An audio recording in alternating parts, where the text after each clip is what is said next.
Good day to you, friends. Today we're doing two reviews over the new Elite bows. The first being the Artus, the second one being the Huntr33. I know they released like 5 different bows this year: the Exalt, the Eon, the Artus, and the Huntr. I went with 2 different axle to axles. This being the Artus being the flagship bow, the Huntr33 being their more budget-friendly bow. So let's get right into these. The Artus is their first short axle to axle, so it's like 30 and 1/16 inches, I think, for the axle to axle. It 6 7/8 on the brace height, 40 to 75 pounds. It weighs in at 4.7 pounds. Is rated up to 340 feet per second, and your draw length adjustable on a rotating mod in 1/4 inch increments from 23.5 to 30.5 inches. So that's the Artus. It's their flagship bow. Like their other flagship bows in the previous year, you have SEC technology for micro adjust tuning. You have the LTR cable guard, which does allow some fine tuning on your. It comes with an integrated rest mount along with the hamski. Is tapped for the hamski mount. You have a pick rail on the front for pick rail sights. You have a rear bushing for your V-bar adapters. Comes with a stubby again. New for this year, you got a pick rail built into the top and bottom cams, and they have some accessories that are going to go with these, like they have a sling that goes on this. They have a pull rope that goes on it, and they also have changed the cam system. You can see now they're a 4-track cam system versus the 3-track cam system that's on the Huntr, and the 3-track cam system that was on previous year's model. So that is the Artus. Like I said, it's their first 30-inch axle to axle bow, probably focused at the hunting crowd. All right, so we're going to move over to the Huntr, and this is the Huntr. It is supposed to be a more budget-friendly option, so you don't get the SEC technology like you get in the Exalt and the Artus.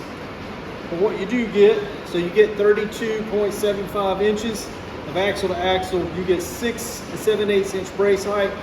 You get speeds up to 336 feet for the performance mod.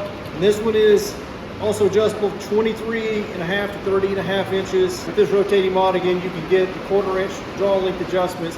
These, as far as the let off, they're still 75 to 90% let off with an adjustable module on the rotating mod. And while it doesn't have a pick rail on the front, it does have an integrated rest mount option on it. And it's also, if you can see that, tapped for the hamski core mount. So you lose some tuning features on it. You still have the riser is still tapped for a rear stabilizer. You got your front stab. You don't have the second hold down low. You have the mount, where you could use their new Pro quiver system, their new Low Pro, or their sidebar mount for a back bar. You still have it's still pre-drilled for that.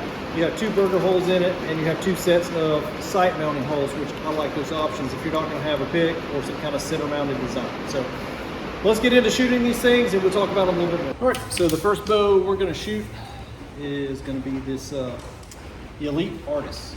So it's their short axle to axle, 30 and 1/16 inches.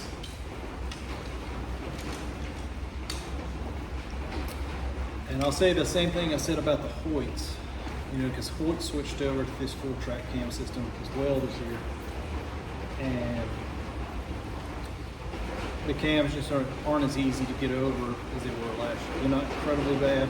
I'm just saying they're not as easy as they were in the previous generation cams. So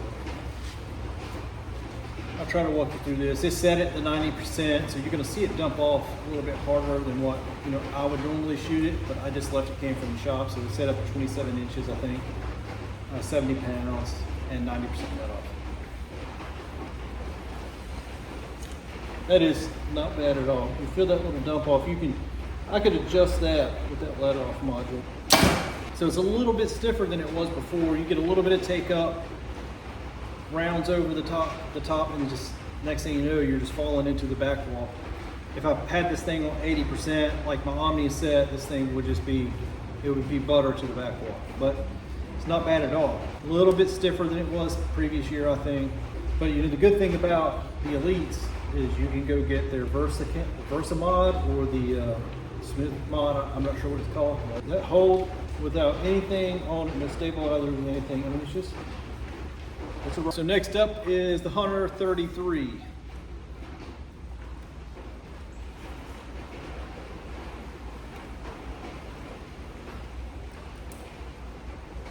And I think these gray mods are the smooth mods or Versa mods. I don't think this is the performance mod. So this bow's rated up to 336 feet per second, so I'm expecting it to be a little bit smoother than the Artus. So we'll see. Oh man, that is butter all the way back to the back wall.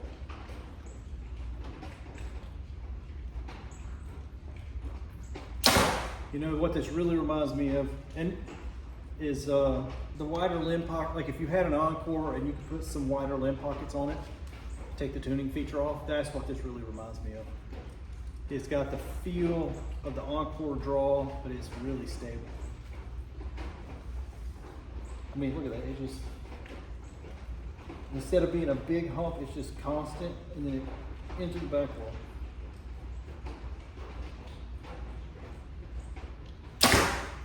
I like that. That is really nice. I also forgot to mention that it doesn't have the double bridge riser like a lot of the Elites do, so it's just it's one more little feature that they didn't put into this bow that you see on a lot of the other bows, but I don't know that you're ever going to notice the difference.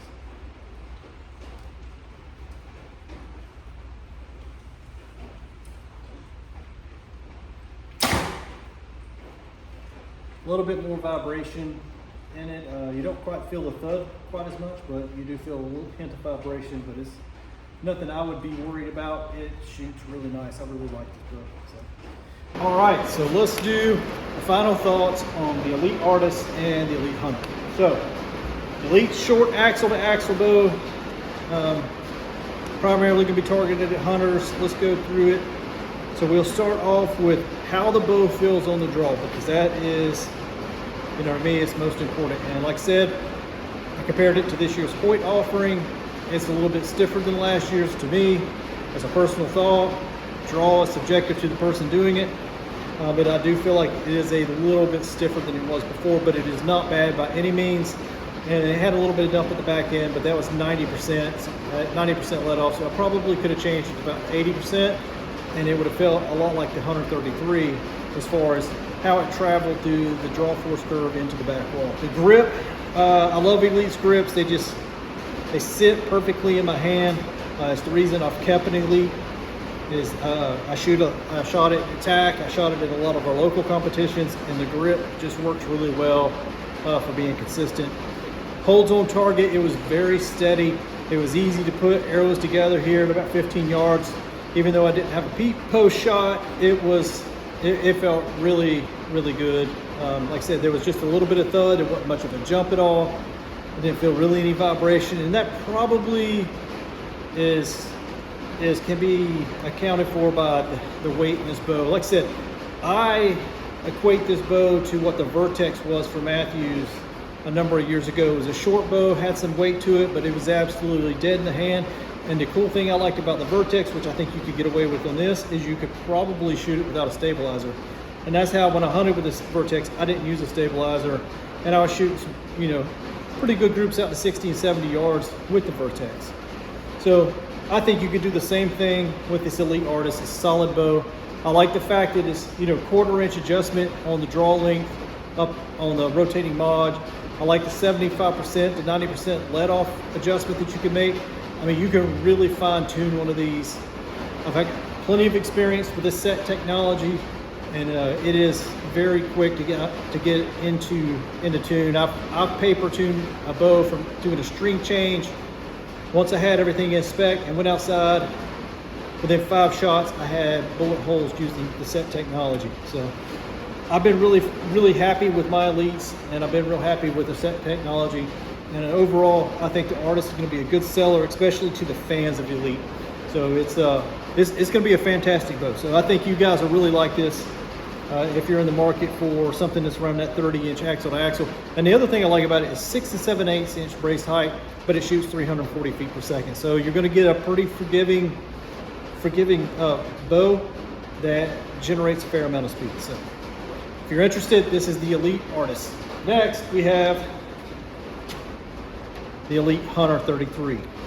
And it is, like I said, I equate this to, if you have shot the Encore and the Omnia, it's an Encore with wider limb pockets is what I would equate it to. So it's got some of the dimensions of the Omnia. It's rated up to 336 feet per second. It is a very smooth bow. So if you're like me, I got some shoulder pain from an injury on a deployment a number of years ago. This thing can, at 70 pounds, can smooth some of that draw cycle out, and it makes it a little bit easier on the draw. You know, sure, you lose a little bit of technology, not having the set, maybe not having a pick. I think the pick rails are overrated. Not having the set, you know, a little bit convenience is lost, but that's it. You know, this is a solid bow, and I think there will be people that will absolutely pick these up as their primaries. I would liken this to when Matthews released the Traverse. You know, you had all the other Matthews that were the 2 or 3 different models that were flagships that were marketed towards people.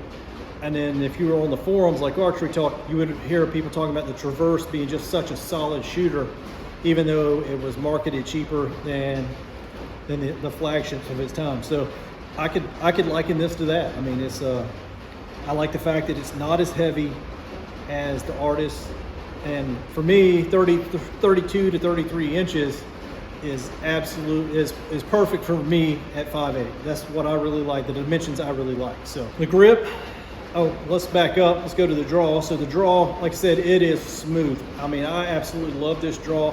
That is what made me fall in love with my RX-8 last year, was this type of draw, and it is comparably smooth. On this cam, the draw cycle, the hump in the middle, or whatever you would say, you're going to have some take up, 2 or 3 inches of take up, and then it just gently goes over, stays in the top of that draw force, and then settles down into the 90% let off. No big dump off. So I really like that. Same grip. So it's the same grip that Elite's putting on the rest of their bows. The shot. So post shot, you do feel just a tiny bit of vibration. I imagine that goes away with a better rest and a heftier sight. You might could put your little stubby stabilizer on here, and at hunting distances, this thing would probably be completely set up that way. Fit and finish, both of them are fantastic. These are, Elite's a very good company, very reputable. As far as technology, that's the beauty of this thing, is you don't have a lot of that. So the more of that stuff you put into a bow, the more points of failure you have. I mean, they do have their adapters, so you can use their new quiver system.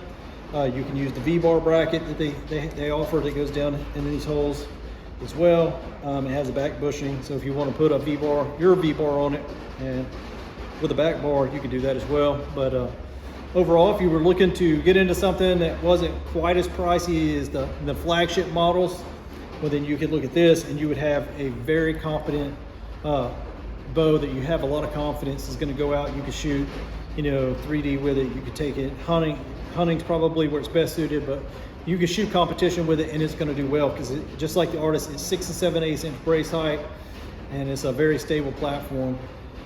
It held on target absolutely just as well as the flagship. So I think this will be a steal for Elite, and I think it's something that a lot of the Elite fans or people looking maybe for more of a price point option than the flagship, they're going to look at this bow. So with that being said, I can't do this without the guys at Eastern. So go see Ryan and Ryan at Eastern Outfitters. Let them know you saw this video and you want to check these bows out, or go check any of the new Matthews or Hoyts that are out. I think they're going to get the Dartons in very soon, and they have the new Bowtech. So go check them out. Test drive as many of these as you can. And if you're watching this somewhere else on YouTube, always go to your local shop first. Buy local, buy American. God bless, shoot straight, stay safe, and happy hunting.